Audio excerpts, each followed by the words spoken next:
Hello parents and professionals, thank you for joining me today. I'm going to be sharing with you my top 9 tips for helping a young person who has some obsessive type tendencies. Now, I'm trying to steer away from saying OCD here, although I probably will include that in the thumbnail and the title, just because most people who notice obsessive type tendencies or compulsive type tendencies think that it must be OCD. Actually, OCD is a very rare and quite unique disorder, and most of us are somewhere on a spectrum of OCD type behaviours, but some people are just more extreme with it, where it becomes problematic, than other people may be.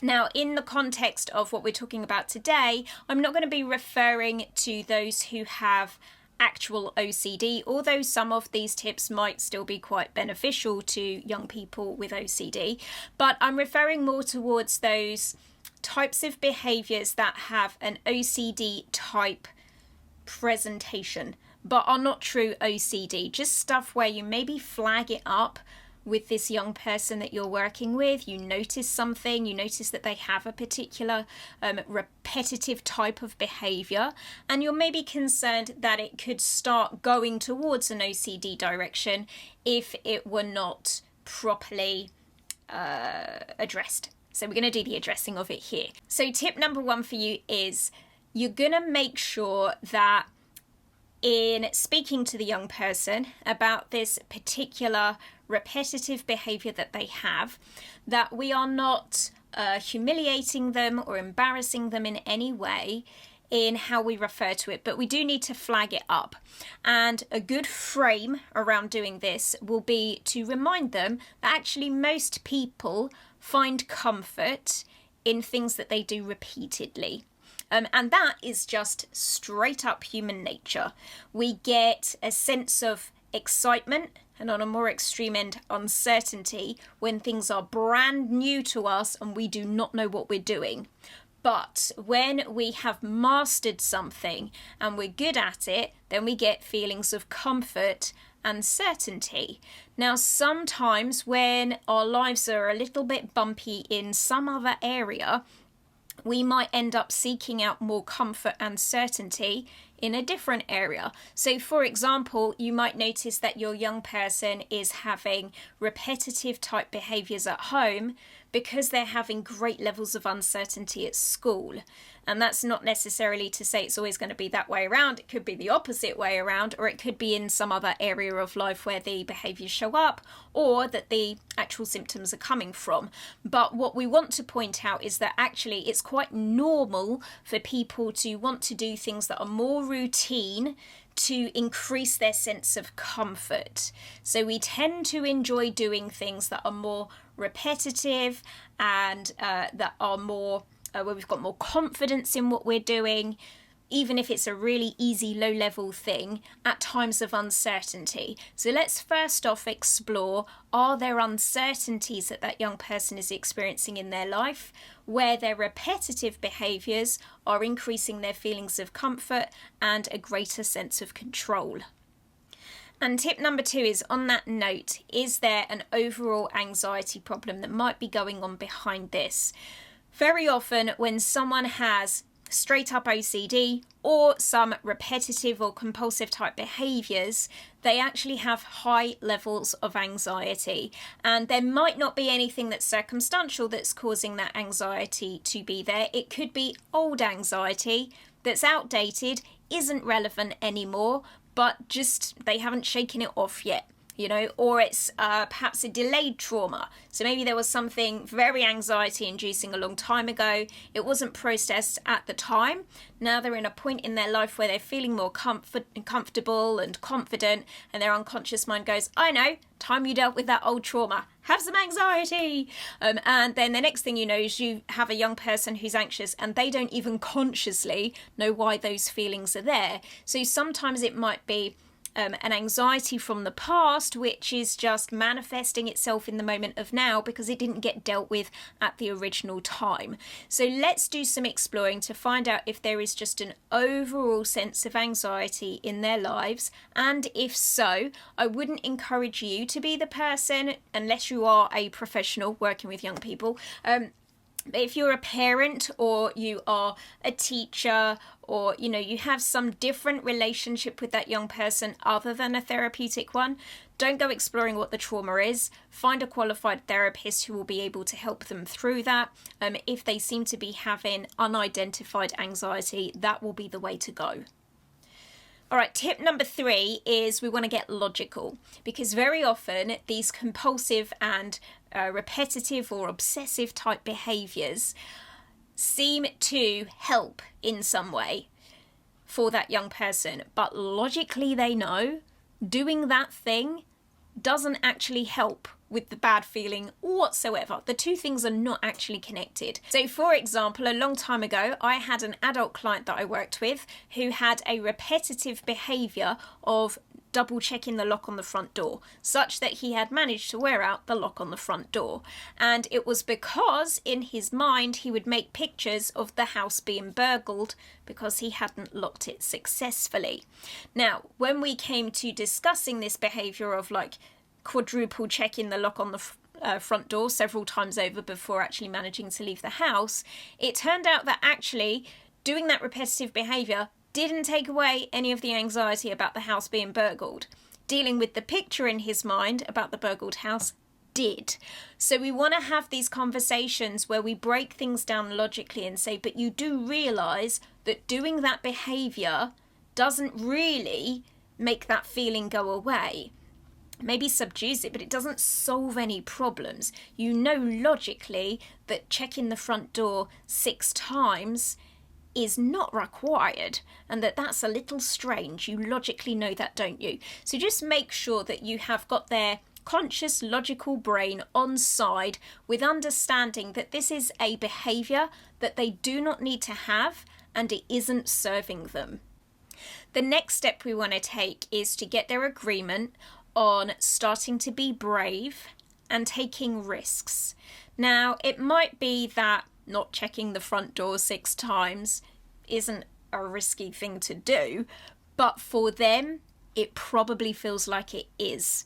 So we want to take some small steps in the right direction here, but the very first thing is that you must get their agreement that actually stepping outside of these comfortable boundaries that they've created for themselves in the form of these repetitive behaviours would be a good idea. We want to step outside of these zones that they've created, these rules that they have made.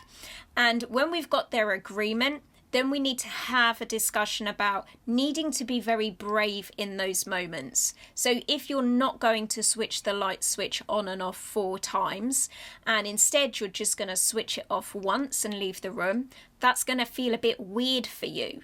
At first, it's going to feel like you're going against the grain. It's not what you're used to doing. So you're going to need to be brave in those moments and make sure that you've got some strategies in place to redirect your thoughts, distract yourself, so that as soon as you've changed your pattern, you can quickly move your mind onto other things so that you don't keep running it through your head over and over again. The fact that you maybe broke that pattern and that there might be consequences from that.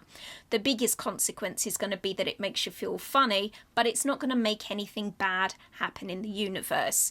So get their agreement and then talk them through what their experience is likely to look like once they start to challenge those old repetitive behaviours by no longer doing them.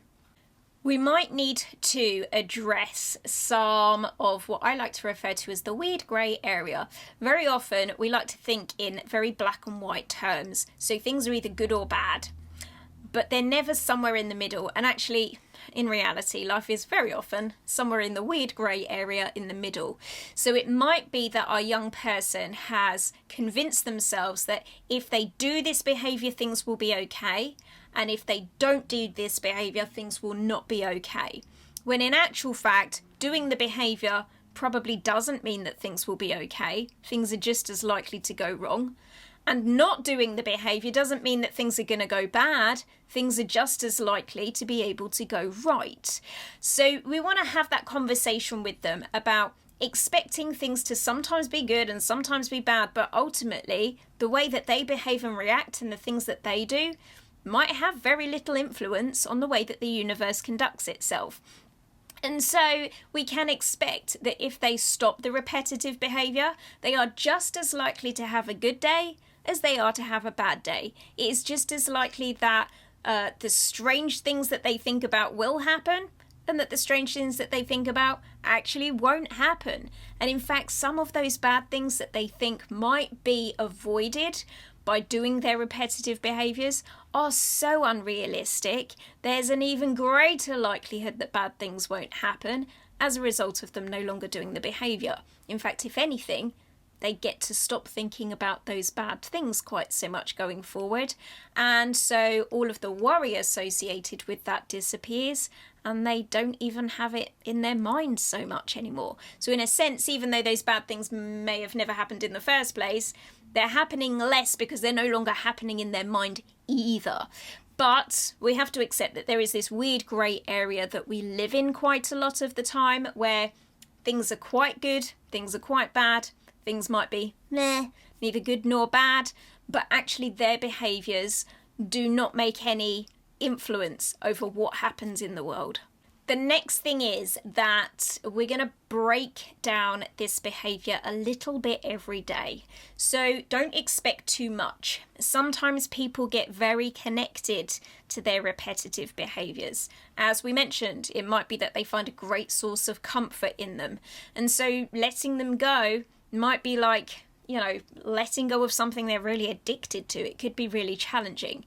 So maybe we need to break it down into smaller portions to make it more digestible for them to let the repetitive or compulsive behaviour go. Now that could mean that if they would usually need to touch the end of their nose, as a random example, every time they step outside of the front door, that now we take it down to every other time. So we don't attempt to eliminate the behaviour completely all at once. And then the next day, we only do the touching the end of the nose every 3 times we step outside of the front door. So you gradually start to dissociate them from the behaviour. Think about what the behaviour is and what the context is, and then you can start to get creative about weaning them off from doing it so that it's not something that they need to do any longer. Now, of course, making these changes will be a big deal. So you can expect that there's going to be some upset, some resistance, some potentially drama around doing this. It's really important that you frame all of these extra steps that you're taking, the next big push that you make, as being positive ones. Be positive about the fact that it's challenging, because quite often when we do stuff that's hard, there's a lot of learning that comes from that. Whenever we do things in life that are rewarding, generally speaking, you've had to work quite hard to get there. There's been a little bit of labour that was involved in creating the most beautiful things that we do. And so frame it with them that they can expect things to be the same. In order to get the freedom from this repetitive behaviour, it's likely that it's going to feel uncomfortable at some times. It's likely that you're going to be feeling resistant towards making these changes. But that's how you know that you're really working your brain to be able to make the changes permanent. If it was easy, we'd all be a bit suspicious about whether or not it was really working. So the fact that you're having to put effort and energy into it just shows your brain that you are really committed to making these changes become lasting ones. Very often when a young person is experiencing repetitive behaviours, it's because there is something that they have doubts about. And it's normally the thing that they should be most confident about. So they might, for example, have doubts around people being safe. And actually, on the most part, people are pretty safe. So they think that by doing their repetitive behaviour, it somehow gives them a contract with the universe that means that the person that they're concerned about is going to be safer. If they stop doing their repetitive behaviours, then that person will no longer be safe. Now that's just one example. There's lots of other reasons why someone might develop repetitive behaviours, but quite often there is some kind of connection with safety or fears of danger or things going in some way, shape or form horribly wrong, and that the repetitive behaviours somehow prevent those bad things from happening. In a way, it's like magical thinking, because there is no direct correlation very often between their behaviours and something going wrong or not. Anyway, the point being that they have doubts around things being okay if they don't do their repetitive behaviour. We need to help them switch that so that actually they begin to have doubts around that repetitive behaviour being the thing that keeps them or anybody else safe. Because the chances are it is inaccurate anyway.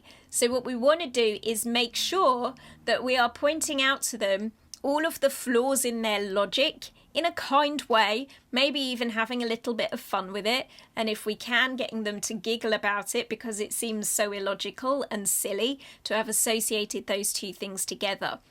Make them have doubt and confusion about the problem and not what it is that they believe the problem is solving, because it isn't solving those things anyway.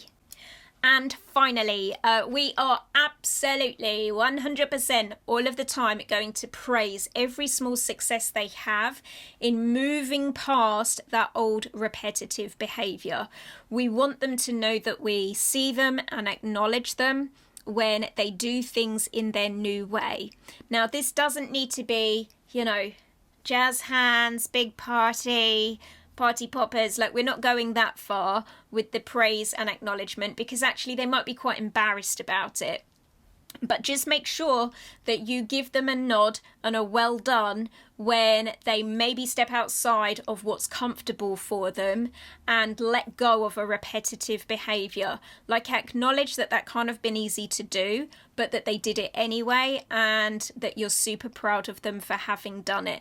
The reason why we don't want to go too overboard with the praise and the well done and that was fantastic isn't just because it means that they may become embarrassed and that it draws more attention to the problem, but actually because it could create a new problem where they find other ways to seek out attention by doing things that are always going to give them those rewarding behaviours. And it's a bit like how I think I mentioned something in the last video about like puppy training. In the beginning, when you are training a puppy, you give them treats for when they do well. But later in life, you can't always give them a treat because they'll get fat. So, when you tell your dog to sit, it sits because you told it to, not because it still expects a treat at that point. When we offer praise and encouragement, we're giving a treat, but we shouldn't have to always give a treat in the form of praise and encouragement because your young person did what they were supposed to do. They didn't worry, or they, helped stop a bad habit or something like that. Eventually we want to get to a stage where they do those things because it's the right thing for them to do for themselves, not because they got praised for it. So that's another reason why we want to avoid going overboard with the praise as they start to avoid their repetitive behaviours, because we don't want them latching on to that praise as a substitute for the comfort that they were getting from the repetitive behaviour. Hopefully that makes sense. But if it doesn't, I'm sure you're going to let me know in the comments section down below. But for now, thank you all so much for watching and listening. If you are celebrating the festive season, then I hope you all have a wonderful time and a very happy new year to you. And I will see you all in the next video. Bye.